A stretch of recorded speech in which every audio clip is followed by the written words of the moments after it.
Les moteurs font régulièrement grande impression avec leurs pièces mobiles complexes et leur façon de fournir une puissance sérieuse à un véhicule. Alors quand ces machines sont énormes et installées sur des choses encore plus énormes comme les trains, la réaction est autre chose.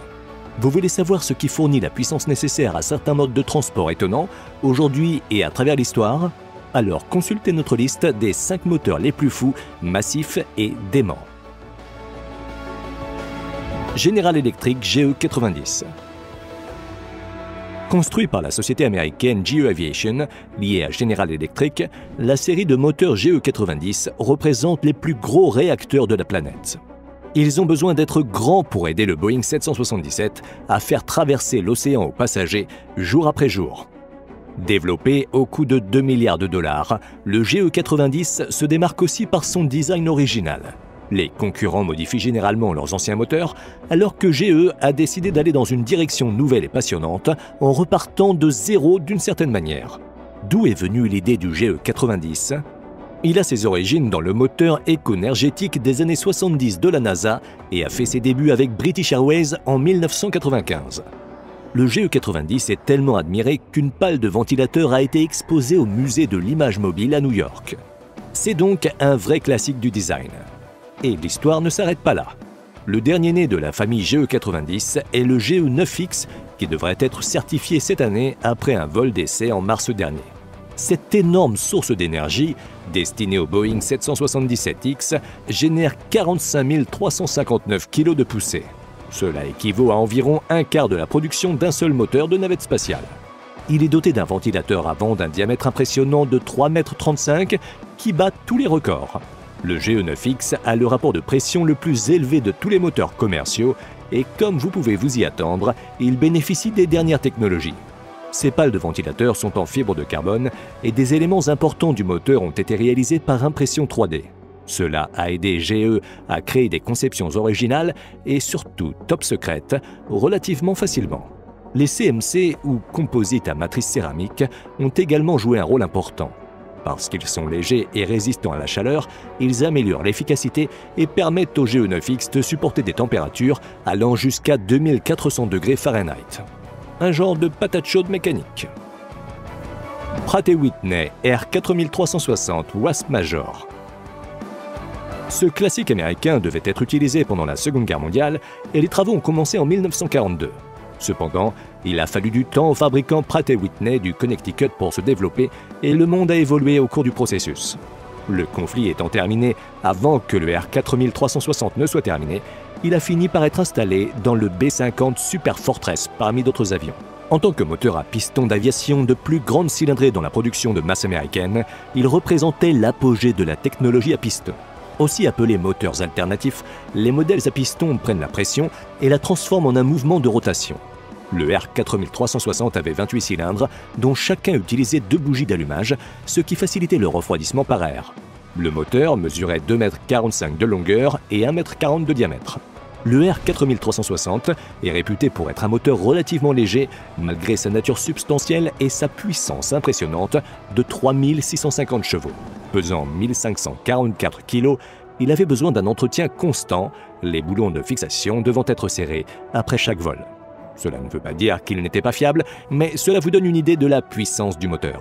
En plus du B-50, qui a été développé à partir du B-29D Super Fortress, le R4360 a également propulsé le Boeing C-97 Stratofreighter, le Douglas C-124 Globemaster II, le Fairchild C-119 Flying Boxcar et le Convair B-36 Peacemaker.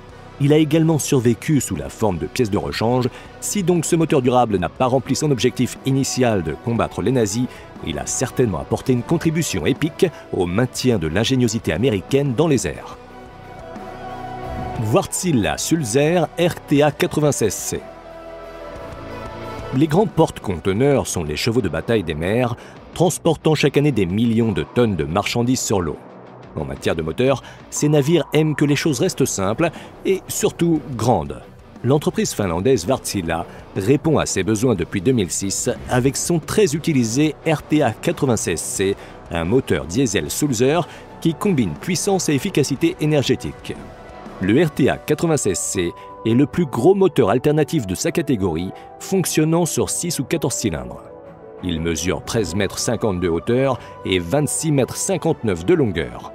Il pèse 2300 tonnes avec un vilebrequin de 300 tonnes et une puissance de 107 390 chevaux.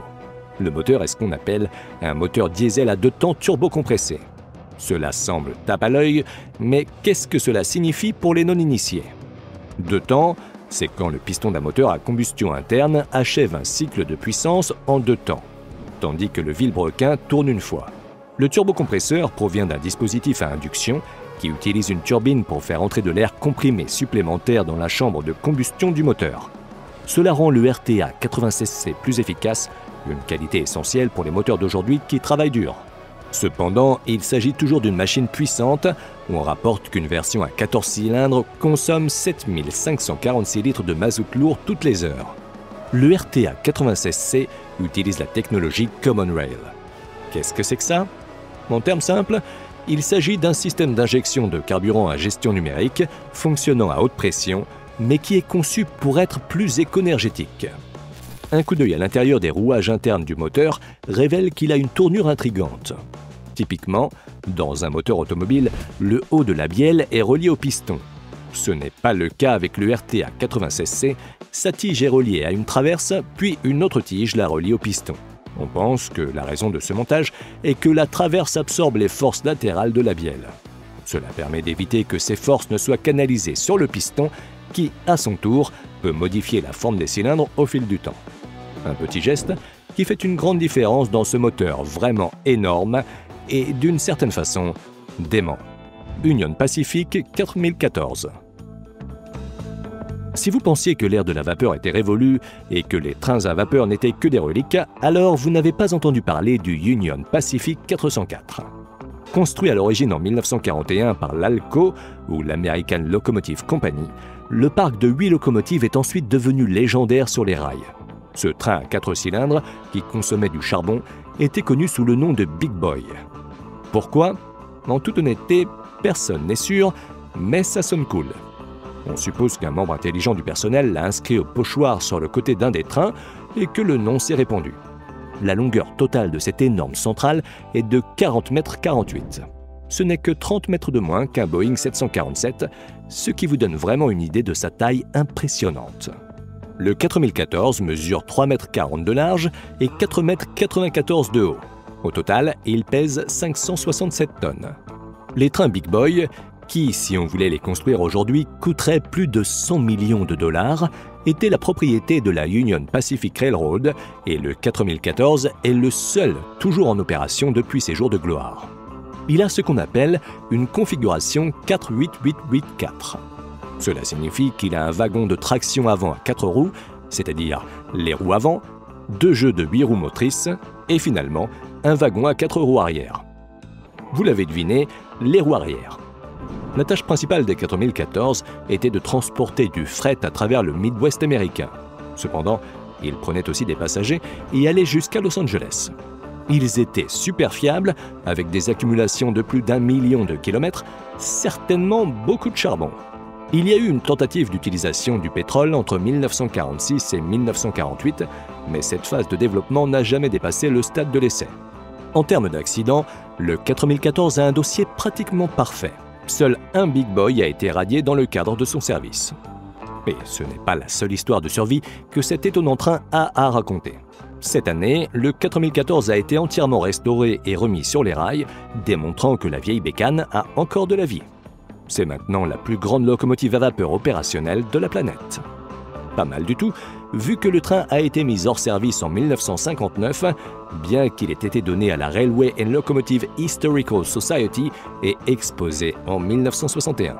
D'avoir duré si longtemps et d'être ressuscité pour une nouvelle génération est une réussite impressionnante et insensée. Il a également eu une renommée durable d'un genre différent et inhabituel lorsque le Big Boy a inspiré un véhicule dans The Galaxy Railways, une série animée japonaise de 2003. Aliad X12MW. Jusqu'à présent, notre inventaire de moteurs énormes et fous s'est davantage concentré sur le côté enfumé. De la vapeur à l'huile, garder un moteur alimenté en carburant est bien sûr une affaire salissante. Certaines concessions ont été faites pour réduire l'impact environnemental. Mais naturellement, les gens considèrent les formes d'énergie verte comme la voie à suivre pour l'alimentation d'un véhicule.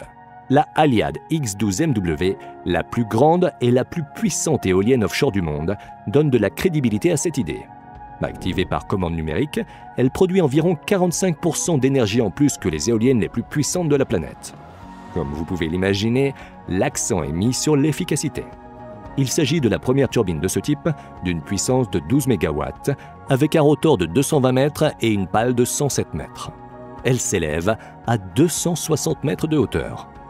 Cette combinaison de proportions plus importantes et d'une capacité inégalée dans le monde permet à l'éolienne de lutter efficacement contre les variations de vitesse du vent et même contre l'absence de vent, facteur qui affecte le marché des éoliennes depuis des temps immémoriaux. La conception, œuvre de la société danoise LM Wind Power, permet à l'éolienne de fonctionner à 63% de sa capacité, ce qui la place au moins 5 points au-dessus de ce que l'industrie exige de la prochaine génération de fournisseurs d'énergie. Mais quelle est sa puissance exacte? Selon la publicité, une seule Haliade X peut alimenter pas moins de 16 000 foyers. Elle peut également produire 67 gigawattheures déclarés chaque année.